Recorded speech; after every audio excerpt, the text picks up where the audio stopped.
I am Rebecca Wilson,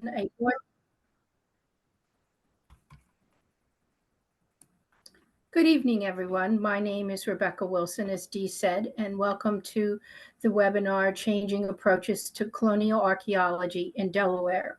Our speaker tonight is Dr. Ann De Cunzo. She is a professor at the University of Delaware of Anthropology and Archaeology in the Department of Anthropology. She is also currently the interim director of the Museum Studies and Public Engagement Program, and she has been from 2015 to 2020 the chair of the Department of Anthropology. Ann has written numerous books, papers for journals, selected chapters. She is widely written, and her newest book will be coming out in 2023. She's editing it with Michelle Anstey, and it's called The New Stories from Old Things, Alternate Histories of the Reed House and Gardens. So you all might want to look for that because it's probably very interesting. Her specialties are American historical archaeology and historical anthropology, 17th through early 20th century cultural history of the Mid-Atlantic region. She has a PhD in the American Civilization Program in Historical Archaeology from the University of Pennsylvania, an MA in American Civilization from the University of Pennsylvania, and a BA in Archaeology from the College of William and Mary. She has spoken at numerous conferences, the Society for Historical Archaeology, the McNeil Center she has given numerous papers at, as well as the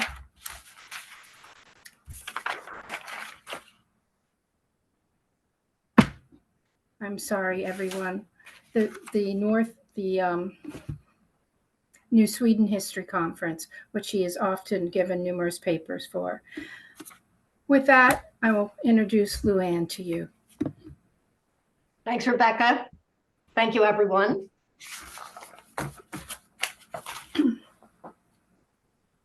I'm delighted to be here. It's really been a while since I've been involved with a presentation with Preservation Delaware, and so I'm happy to be doing this. I want to first, though, correct any misconceptions that the title of this talk might suggest. This is not going to be a travelogue of colonial Delaware archaeological sites that I have dug and loved. And secondly, I would also like to note that in terms of the photographs, any resemblance to Delaware archaeologists, living or dead, is purely coincidental. So rather, what I would like to explore tonight are changes in archaeologists' approach to colonialism in Delaware over the past 35 years. And I can summarize those in terms of three directions of change. And I'm sure that you will see that similar changes having emerged in your own profession. The first is a move towards archaeology with communities. The second is to include more people from the past in the stories and the histories that we tell. And the third is to focus on how archaeology is relevant today to people, both locally and globally. So let me start with some context. I'm going to be talking about work that I've done in what is today known as Newcastle, Delaware's colonial capital.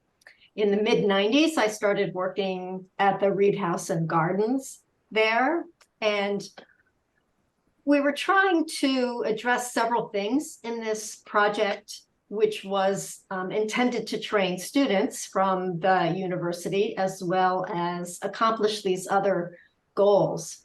There had never been any archaeology at the Reed House before, and so one of our main charges was to see what was there and where it was and when it dated to and what it might help us understand about the past. And that was an especially important goal because the Reed House and Gardens is a museum with the responsibility to preserve the past, and you can't preserve what you don't know you have. And that's especially true in the case of archaeology.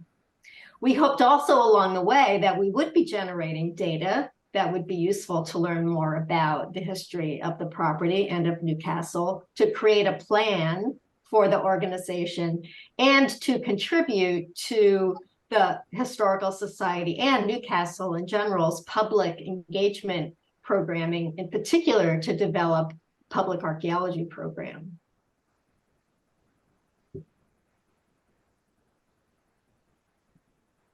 Between 1994 and the present, working with hundreds ultimately of students from UD and beyond, and many volunteers, we've excavated over 60 individual units on the properties owned by the Historical Society in and around the Reed House. We've found trash pits, we found soil fill, we found pathways, post holes, cellars, and that's what you're looking at in the central image there is a filled building cellar. We found building foundations and garden soils that really inform us about almost the entire history of human use of the land. We've also found more than and recovered and curated for the Historical Society more than 80,000 artifacts. And it can't be an archaeology talk without pictures of artifacts. I'm not going to show you a lot of images of the site and the strata because that's only hardcore archaeology types really like looking at pictures of dirt. So to give you a brief summary of what we have found over the years from the 17th century, this is a small sample of the pieces of stone jasper that represent the workings of a Native American person on stone in Newcastle, along with in the lower right ceramics, and those were found in the same context as Dutch tobacco pipes shown in the upper right, which tells us that the earliest intact remains we found on these properties date to that period of the 1650s. In the 18th century, we uncovered a couple of privy pits, and this is a sample of the range of kind of materials that people had thrown out there: household ceramics, pitchers, glasses. In the upper right-hand corner, the sticks from a woman's fan, and next to that, an image of cufflinks. In the 19th century, the property stopped being used as a place to deposit trash for the most part. It became a formal garden. And so we found much fewer, smaller pieces. The toothbrush in the upper right-hand corner and the other images of objects on the right-hand side came from that filled cellar hole in the 1850s. And in the 20th century, well, we found a lot of remains of bottles, which is something that until recently, right, have been strewn across the 20th century landscape. But we've also found a few lost items, like these two bits of jewelry, the remains of someone presumably doing groundhog hunting on the property, and also in various places, pieces of the water sprinkler system that had been put in on the property. So you can imagine all of the histories and people that are linked to every one of these lost and discarded objects, and it's just a small sample. So the question becomes, which are the stories that we tell, and how do we do that? In this next little segment, I sort of think of it to myself as being the forcing inclusion segment. In 2013, it was the 375th anniversary of the founding of New Sweden. King Gustav visited. There was a lot of ceremony, including involvement with current chiefs of the Lenape peoples. Archaeologists in Sweden became interested in their country's colonization efforts. And it was at that point that I started to work with Rebecca, and we developed a project at Old Swedes Church. As you know, Old Swedes is a very late 17th century building, and it has been experiencing preservation problems. And so we were going to be working around that foundation. One of the first things we did was engage John Milner Associates to conduct a ground penetrating radar survey to help us see whether burials extended up to the very edge of the foundation of the church, because we know the burial ground predated the church. And if you look at the image on the right, you can see all of those red rectangles, which indicate how closely packed all of those graves are. And although it doesn't necessarily look like they extend all the way up to the edge of the church, they do. And it was just our inability to get the machine all the way up there that makes it seem uncertain. We did find a lot of information about the condition of the church foundations and the history of work around those foundations. In the lower left, you see an image where we were testing to identify whether soil stains in fact represented grave shafts. We did not excavate into any human remains, but yes, indeed, we did locate a couple of those burial shafts that were shown on the previous image. So our focus was very much on the Swedes and the subsequent users of the church. But everywhere we excavated around the property, we kept finding material like this. And like this, right? So these stone and ceramic objects represent hundreds, thousands actually, of years of presence of indigenous peoples on this landscape.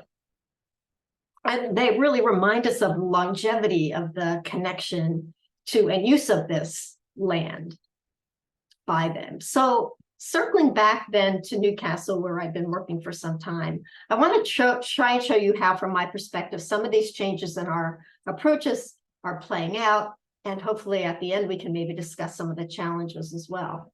So I'd like to share parts of two presentations that I put together a couple of years apart, based on archaeology of the 1651 to 1664 period, known as the Dutch period in Newcastle history. So take one. In 1656, the city of Amsterdam took over the western side of what we now know as the Delaware River and Bay from the Dutch West India Company. The city renamed the colony New Amstel. And this is an image of the fort from 2000, an artist in 2011. And I would note that recent archaeological excavations undertaken under the direction of Wade Katz and Bill Liebknecht have revised that representation some. The new Director General identified 12 indigenous places and nations around here, as the translation goes, vying for supremacy. In the late 1650s, the settlement surrounding the fort housed about 26 families, mostly military officers and soldiers, seamen, laborers, and craftspeople. Many of them were illegally and legally trading with the Indians and each other for furs and tobacco. I've been able to identify 175 inhabitants of the village between 1655 and 1664, and they came primarily from Holland, the German provinces, and Sweden. Many of them had worked or served elsewhere in the Dutch Atlantic Empire or in Europe or in the Netherlands before they came to the fort. Many moved on, some stayed. The Director General's reports underscored the peril of living in this new colony and described a life on the edge of survival. The Dutch designed the community on an intimate scale with the palisaded fort upstream, Fort Casimir, and across a marshy village from the rest of a marshy valley from the rest of the village.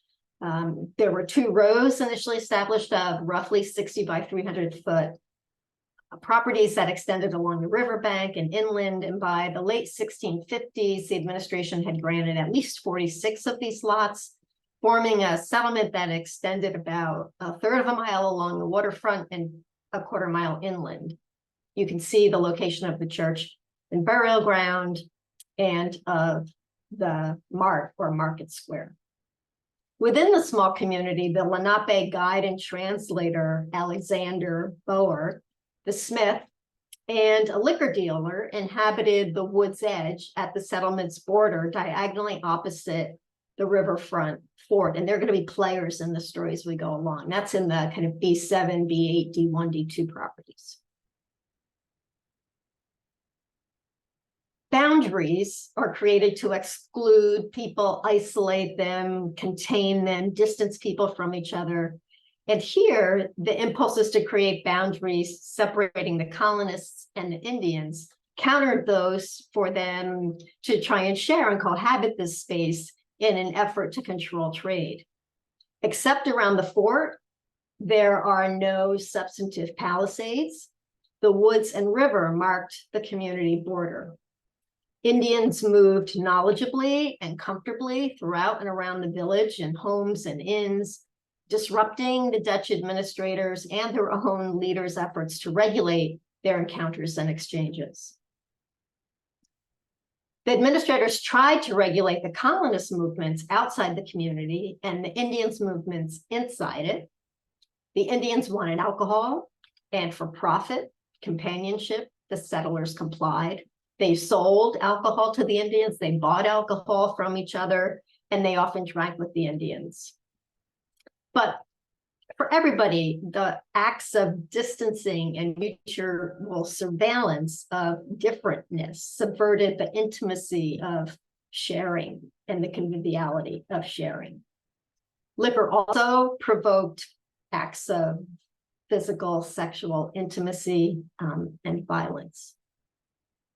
Within the settlement, the settlers also caused disruption. There's cases of insubordination, appropriation of company goods and buildings and spaces for individual gain, violation of the law, and the court documents reference also, though, a sense of cooperation and community. Everybody prioritized their concerns for safety, security, sustenance, and beneficial economic exchanges. Soldier Isaac Taine and his wife Sarah Rosen were Protestant French-speaking exiles known as Walloons from the southern Netherlands who may have arrived with experience of colonial life upriver. They acquired a waterfront lot in 1655. You can see the location with the yellow star. And they erected a rectangular frame house that was 1.5 stories high with the gable facing the street. Within their fenced lot, the family threw out waste from food, local berries, plants, maize kernels. They scavenged dead wood for their fireplace, where they cooked beef, deer, goat, pork, fowl, fish, and oysters. These jasper stone pieces are mostly debitage, meaning waste from stone tool making. Within this midden, show that a Lenape person at least once spent time finishing or maintaining tools on the property or teaching a colonist the craft. And the Dutch and English smoking pipes remind us of the entanglements between the two groups that tobacco created. Native pots, and shown in the center there, fragments from the archaeological site and fragments of that you can see from vessels from around the Atlantic world, helps to negotiate the strangeness of the differences in gendered labor between the two groups and the rituals of dining, and also communicated the kind of prestige among European diners in this period that objects like this held. Near the fort, archaeologists recovered similar objects. The Lenape memorialized their trade agreements with gifts of wampum belts, likely also displayed prominently. When Director General Ulrichs died, 1659, he left behind in his accommodations in the fort memorabilia from his time in Brazil, including plates decorated with teak wood, 45 carved coconuts, and this is not one of them, we don't think, but it's similar and contemporary. And together, these items would create a kind of hybrid setting in the fort that would be appropriate for these ritualized meetings between the Lenape and Minkwas or Susquehanna peoples and the Dutch administrators, during which the Dutch administration inevitably conceded terms and rates of exchange. Lenape also hybridized their dress, incorporating European materials, attributing value to certain properties and qualities like red and blue colors that they favored for their woolen textiles and blankets. Corn replaced most of the familiar European grains, along with local wild resources for the Europeans. The Lenape and Minkwas incorporated guns, and the exchange practices and diplomacy rituals maintained the structures of the Lenape, but incorporated European features. So one of my colleagues, Craig Sapola, noted that we have to take seriously what he called the creative tension between the familiar and the unfamiliar among these people. The being at home, which is never as secure as it seems, the being on the move, which nevertheless always involves a degree of being in place. One of my colleagues working in Sweden, Magdalena Nam, contends that for many of these European colonists, the move away from home, where they lived a structured, repetitive way of life with comforting and protective families, to the battlefields, to the servitude, employment in these colonial settlements far away, really ruptured their sense of identity and belonging and led to sadness, scorn, anger, and other expressions of nostalgia. In Lenapehoking, which is the Lenape name for this region, the insatiable European demand for furs ruptured Lenape daily life and movements and settlements and alliances. Conflicts over their sovereignty, over land and its products also led to sadness, scorn, anger, and loss. Places like mid-17th century Fort Casimir and New Amstel emerged from these actors strategically using the material world to try and accomplish their shared and opposed agendas, and figuring out how these agendas and actions were shaped by Europeans' experiences at home and the prior encounters that they've had with familiar people and places and things requires archaeological data. And we have an urgent need to understand if we are to act on the diaspora, right, this period of dislocation and relocation of people that we are living through today. So that is the end of the first presentation, and I'm happy, Rebecca, if you'd like to jump in and see if there are any comments or questions before I present kind of the alternate version of the story that I wrote a few years later, give you a chance to think about some of the changes in approach and perspective, and I welcome your comments on them. So if anyone has any questions or comments, if they would put them in the Q&A box, then I'll be able to ask them of Luann. We're going to just take this little time to talk about what she said already before we move to the second part. Give you a minute or so to type, or if you think of things as we go along, please put them in the Q&A box.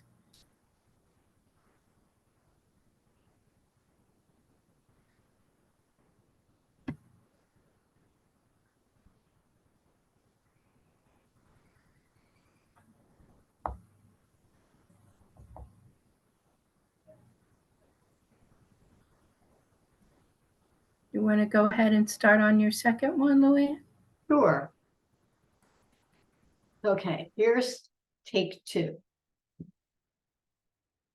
So grounded on the argument that between 1651 and 1664, which is a period that the Dutch claimed the lower Lenapehoking, which was their name for what we know as the Delaware River, claimed as part of New Netherland. It in fact remained what historian Jean Soderlund has called Lenape country. Historians and archaeologists are involved in what we're calling decolonizing projects, trying to produce knowledge in which the experience of all the groups in these locations are mutually intelligible and mutually respected. Soderlund's work really represents the first substantive effort to try and decolonize the European-dominated narrative of the Delaware Valley. She looked closely at colonial archives and concluded that until late in the 17th century, quote, the Lenapes dominated trade in the Delaware Valley and determined if, when, and where Europeans could travel and take land, end quote. She further argues that the Lenape maintained their sovereignty through violence, if necessary, but mostly diplomacy and strategic alliances. Decolonizing also requires us to critically assess the New Netherland archive. The archived lives and the narratives of Lenape are not from their point of view. They did not create them, nor were they preserved with their consent and control. Many narratives of early 17th century Lenape can never be replaced, be reconstructed, or revisited. In the early 17th century, Lenapehoking was the homeland of at least 4,000 indigenous people. By the middle of the century, being involved with the fur trade had resulted in many deaths due to smallpox and other diseases, dislocations as other native peoples, such as the Minkwas or Susquehannock peoples, tried to move in to take over control of the fur trade, and the destabilizing effects of 400 European settlers making claim on the land. Most of the Lenape on the west bank, right, on the Delaware and Pennsylvania sides of the Lenapehoking River, lived in 6 towns along the Schuylkill River up near what is now Philly. You can see them on this map here. And they used the lands to the south, including the area around Fort Casimir, most intensively in the late autumn for hunting.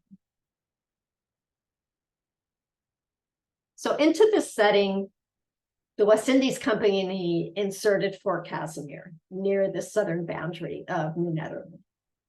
Recent arrivals suffered violent storms, heat, humidity, hunger, fevers that plagued them. Lenape political and commercial relationships defied their understanding. Smuggling and fraud were rampant. Quarrels and misunderstandings among the men erupted into violence. Life on the edge of survival, combined with the distance from kin back home, was really dislocating and destabilizing. As a colonial outpost in a colonial borderland, and at the same time the Lenape sovereign homeland, the Fort Casimir and New Amstel community was really far from unique. And I chose these 2 maps, one of principally of Maryland and the second of New England, because they both show that this New Jersey, Delaware area is kind of at the southern border between the 2 regions, colonial regions. Like other colonial encounters, they combined danger, experimentation, shock, ambiguity, and both the European and Lenape values were risked and often overturned. So people experience a kind of in-betweenness. And in these kind of moments, we find that people turn to rituals, symbolism, to help tell them how to understand and react, how to establish their identity and bring back more of a sense of stability and community. Lenape lived in a world that was imbued with spirits. Every aspect of life required that they invoke the power, calling on the spirits, and their shaman or religious leaders performing rituals, whether it be affecting the weather, ward off danger and illness, or reproduce the matrilineage And this is one really important difference between the Europeans and many of the native populations in the New World, and that is that they were matrilineal rather than patrilineal, as Europeans were. They really did not also understand patrilineal organization, and that just complicated their interactions further. Lenape rituals reenacted the original acts of establishing and confirming relationships. So they used the land, they thought of the land as acting through exchanging it, through using it, and through the people who used it. And every year they would recreate these relationships through ceremonies and gifting. We might use the term memorialize, but it's not really quite the same concept.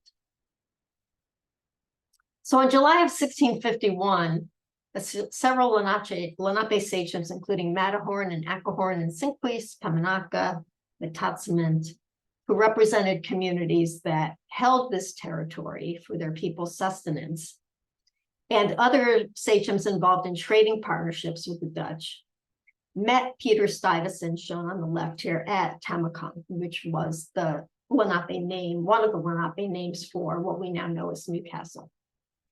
They wanted a more strategically located trading fort. A later scribe reported that each of these sachems acknowledged each of the Dutch leaders who were present, professed their friendship to them, and presented them with bands and belts of wampum, which had come to embody the terms of agreements between, first of all, between themselves and other native populations, and now Europeans as well. They proved that certain transactions had indeed occurred. They protected those transactions. They were used to seal treaties. They were used to pay homage to dignitaries. And at the same time, they were believed to ritually purify and protect the Lenape from any contagion. In later years, the Lenape ritually renewed their relationships with the Dutch Director General Ulrichs at Fort Casimir. His house in the fort contained dozens of carved coconuts and teakwood objects collected during his tenure in Brazil. These exotic items were likely deployed with the gifted wampum belts, and European prestige objects like Wanli Maiolica and red earthenware plates, brilliant white faience plates, romer, which are these Dutch, very delicate glass drinking vessels, and metal-lidded Rhenish stoneware tankards like these, which archaeologists have recovered near the fort. Together, they contributed to creating this hybrid space in the fort that was appropriate for these meetings with the Lenape and Mi'kmaq sachems. The Colonial Archive doesn't tell us how the Lenape responded to this display of imperial splendor, although imperial splendor is maybe a bit of an exaggeration given the context. But we do know that the Lenape performed their thanks in a traditional lively dance that has been interpreted as, in their language, a kentakoying, one of many that marked their annual calendar. Men and women would express their complementary power in the way that they dressed and in their contribution to the music and dancing. Men would fix deer claws to their knee bands, and the women would use bells or thimbles when they danced. And for them, these gifts and performances are what connected all of the participants spiritually and economically.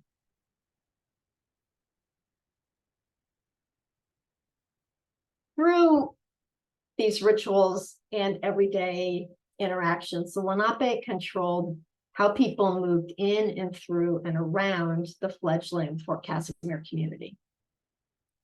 We learned of their interactions with the settlers only when challenges to the boundaries and the nature of their relationship would bring the settlers into court. And most of these interactions involved the exchange and consumption of tobacco and alcohol. The latter of which, well, tobacco, which for generations had principally been used as a spiritual medium in Lenape ceremonies to protect members of their group. The early European colonists here drank alcohol instead of contaminated water. It helped fight fatigue, ward off fevers, and relieve their aches and pains. By the 1650s, when the Fort Casimir community was being established, Lenape had already developed new drinking cultures that involved high dose, prolonged collective binge drinking, which any of you who have spent any time on a college campus, like I have, may be intimately familiar with. The result was a release from socially prescribed behavior, which led to violence and individuals absolving themselves of personal responsibility. On one of these occasions in 1657, a group of 5 Lenape men, a couple of women, a teenager, and a child got drunk at the home of a tavern keeper's brother. That scared them, and so the tavern keeper brother family, headed up to the fort to seek shelter. Other settlers would drink daily with the indigenous people in taverns, at home, and on the beach along what we know as the Delaware River. Drunken Lenape would also trouble the families who lived at the edge of the village near the woods, almost forcing the smith to abandon his house. They deployed this in-betweenness of the village margins at the edge of the woods and the river's beach, where the ritual of crossing thresholds into spaces with different powers and meanings and uses was really considered by them to be very powerful and transformative. And so in effect, we could say that the Lenape were surrounding, they were surveilling, and they were threatening violence to the colonists to assert their privileges and their sovereignty in this period.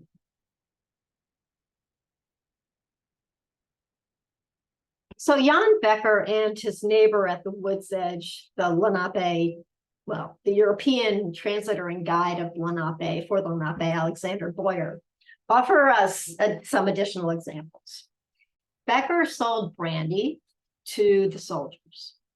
Several nights later, after much singing and drunkenness and brawling in the fort, 2 of the soldiers burned a native trader's canoe.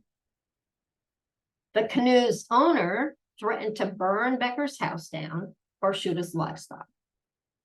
Drunk, they and their comrades acted out around Becker's house, but they chose instead to descend on Boyer, their trusted guide and translator, stealing his company gun and the 2 blankets from his bed. It's not coincidental that they appropriated these personal goods of their trusted broker that symbolized the central desires and threats that linked these 2 groups together. Another soldier met a Lenape at the wood's edge, where they consumed a 2-gallon jug of Becker's brandy. And my students have also assured me that that's a lot of brandy for 2 people, and that they were not surprised to learn that the next morning, the Lenape person was found dead in the woods with the jug. His kinsmen threatened to kill Becker for poisoning their colleagues, their comrade. They laid him on a litter, and they set it up on 4 large forked stakes in the thicket opposite Becker's house. In death, Lenape family members and friends would dress the body, then lay it out on an elevated litter overnight for a vigil. The deceased would then be buried in a shallow grave lined with bark, plants, a bundle of his or her clothing, pots of food, and other goods were placed in the grave, and the vigilants feasted at the graveside. For several nights, a small fire burned at the grave. The family would mourn for a year and then annually reenact the burial feast in memory of the departed. I include this account to contextualize one final narrative here. In January of 1661, New Netherland Director General Peter Stuyvesant was informed that settlers had robbed the grave of a Lenape sachem, Popamink. He'd been buried only a short time, perhaps fewer than the 11 days that it took for his spirit to rise from his grave into the highest heaven. The robbers took wampum, duffels, and the clothing that had been buried with him. The Lenape were furious at this ultimate sacrilege, and they considered retaliating against New Amstel. Because despite their rituals and their everyday practices, the Lenape could not make the settlers live up to their standards of appropriate behavior and morality. Thank you. So that's take two, essentially a story about the same place and time from, I hope you see a different perspective. I perhaps will stop sharing my screen now. And Rebecca, I'm happy to take any questions, comments. I really look forward to hearing what people are thinking, as well as any questions that you might have. Okay, so I'm going to start from the first question, which is the number of artifacts found in Newcastle more or less than any other local spots? That's a great question. And I would say that the number of artifacts that are found at different sites varies hugely. In part, that's a New Jersey word, by the way, hugely. In part, because it depends on how much of an area within a site archaeologists excavate. It also depends on where we excavate. For example, privy pits in the 18th and 19th century, outhouses often became trash disposal locations. It's also true that in urban places like Newcastle, there's a greater concentration of people on smaller bits of land, and hence we tend to find more intense concentrations of trash as well. So I would say that given the amount of space that we excavated and the nature of the deposits, and the fact that by the mid-19th century, this property was no longer being used for trash deposited, it had been converted into a formal garden, that we found not unexpected, sort of standard, typical, if there was such a thing, amount of artifacts on the property. Okay, next question. What is the current dig revealing south edge of the Reed grassy lot? I'm sorry, could you repeat that again, Rebecca? What is the current dig revealing? What is the current excavation revealing at the south end of the Reed House grassy lot? Okay, so I have not been to Newcastle since Tim Trussell from Millersville University began that work. He's interested in revising our understanding of piracy in the 17th century, and apparently has documented the presence of pirates operating out of late 17th century Newcastle taverns, including one that stood on that property that adjoins the Reed House property along the waterfront. And he's interested in trying to find anything that he can that could help tell that story. Over the next few years, he plans to be working in parts of Europe and I think in the Red Sea area, if I remember correctly, to pursue his interest in that topic. Okay, next question. What church is depicted on the map as the Presbyterian Church wasn't constructed until 1707? Was it the original Dutch Reformed congregation that had a structure there? Yes, it was the original Dutch Reformed. Okay. Although archaeological remains of that building have not yet been identified and discovered, to my knowledge. Next question. You imply a high level of violence in New Amstel, but isn't it dramatically smaller than in English colonies, such as the wars that occurred in Jamestown and a rebellion that occurred in New Paltz, New York? You know, I would say that partly it's a function of the kind of emphasis that has been placed in our history writing on specific sites of violence associated, for example, with Jamestown, right? The founding location of the United States, as it's been argued. It's also been true that there have been a lot of arguments, including Jean Soderlund, who believes that there has been less violent contests in the New Amstel area because there was a sort of affinity between the Swedish and Finnish forest dwellers and the culture of the Lenape people, and that the Lenape also purposely strove to focus on building alliances and on diplomacy. So the kind of violence that I'm talking about is really kind of interpersonal, small scale, multiple, but sort of the intimate violence that occurs between people who are very closely affiliated rather than larger scale revolts or wars or some of those other kinds of violent episodes that occurred in other areas. I think another factor in this region is this turnover in the European imperial colonization efforts. So, you know, we have the Dutch and then the Swedes and then the Dutch again, and then the Duke of York and then Penn. And so there was this constant kind of turnover, each coming in with slightly different agendas and purposes. I think that also is part of the explanation, and that by early in the 18th century, a lot of the native peoples were moving west and just were moving or pushed out of the area.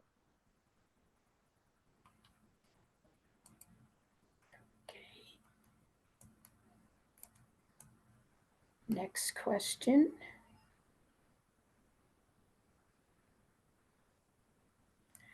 Okay.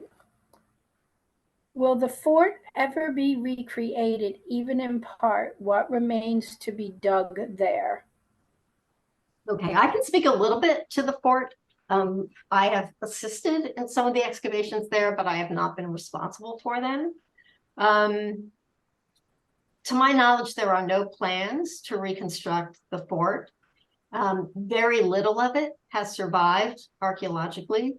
And the most recent excavations a couple of years ago did a good job of identifying what those areas were, which are basically the remains of the palisade and a ditch associated with it outside of the fort.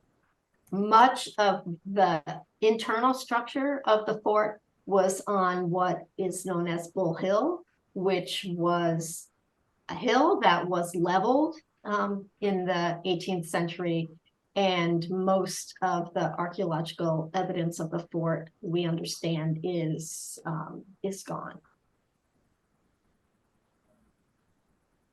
Okay, next one. Are you finding the Dutch yellow bricks in any quantity? Yes, we found them, certainly not in the quantities that we found red brick from the Dutch period and also much later. You can't dig a hole in Newcastle without finding brick fragments. And has any evidence of a Lenape settlement been found in the Newcastle area? No.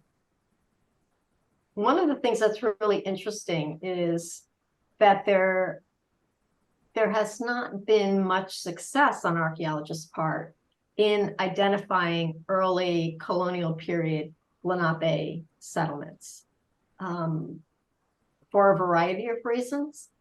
Partly because we believe that they were in areas that are now very highly developed, and therefore the remains, which are usually quite ephemeral from those properties, have been destroyed. And sometimes it's hard to tell the difference between a settlement that predates the arrival of the European colonists and one that postdates it, because we are finding in this area that there's not nearly as much European material that's ending up in the Lenape sites than, for example, the Susquehannock or properties down in Virginia. I'm not sure that directly answers your question, but the short answer is no, we don't have very good evidence of Lenape settlements in this time period yet in Delaware. And has there been a dig performed where the former Dutch tile house was that you are aware of? No. No, we dug in the property immediately adjoining that, but not on the property where the Dutch house stood, the tile house stood. Where was the 17th century shoreline as compared to today's town? That's a great question. And unfortunately, I didn't really bring any images to show you that. But if you are familiar with Newcastle, if you are standing at the back corner of the main Reed House, it's about 150 feet away from you.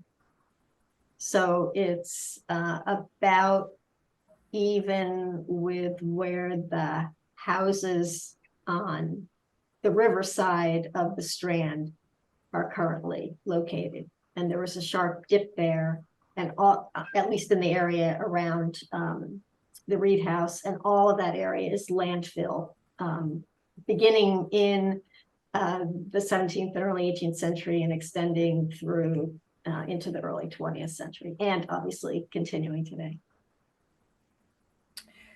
Have you or could you get financial support to identify the source of the clay used in the yellow bricks? There have been some efforts to do clay sourcing of red bricks and yellow bricks. It's not something that I have pursued. I'm not sure about the funding, but I know that there have been initiatives over the years to kind of build inventories of these clay profiles, identified spectrographically, to try and source the bricks. I can't say that I'm familiar with any working with the Dutch bricks in southern New Netherlands. What was on the current site of Emmanuel Church in the 17th century? That's a good question. We're not completely sure. We know that that area was described as an open mart, which means that there could have been market houses there. There was a market that was held weekly, right, for people to exchange foods and other goods. Probably the area was used partly by the soldiers for training, right? It was serves kind of as a militia ground in the same way that we think of that open court down in Williamsburg.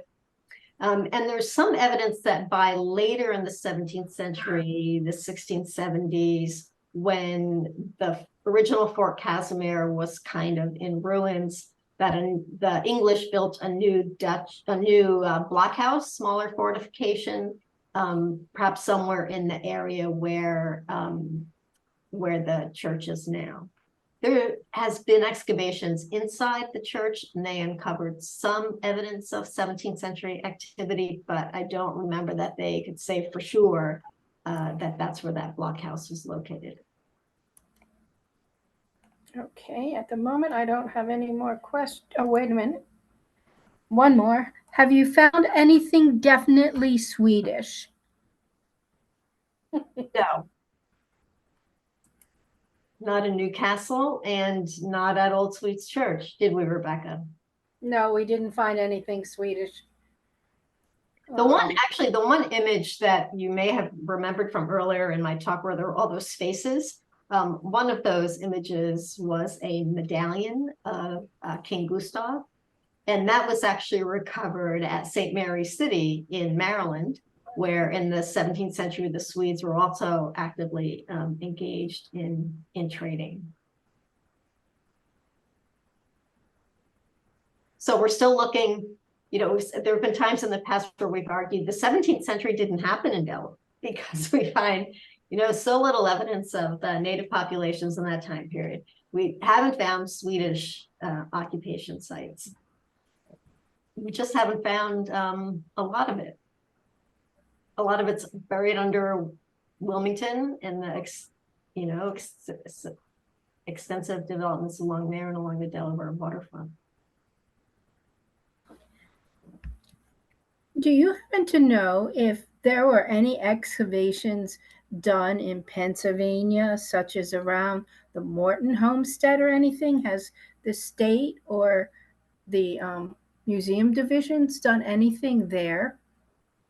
You know, I'm sure there have been, but I can't say that I really remember very much about the findings. I worked actually as a student on one of the excavations at the Upper Darby Swedish cabin. And we didn't find anything to indicate occupation before the middle of the 18th century.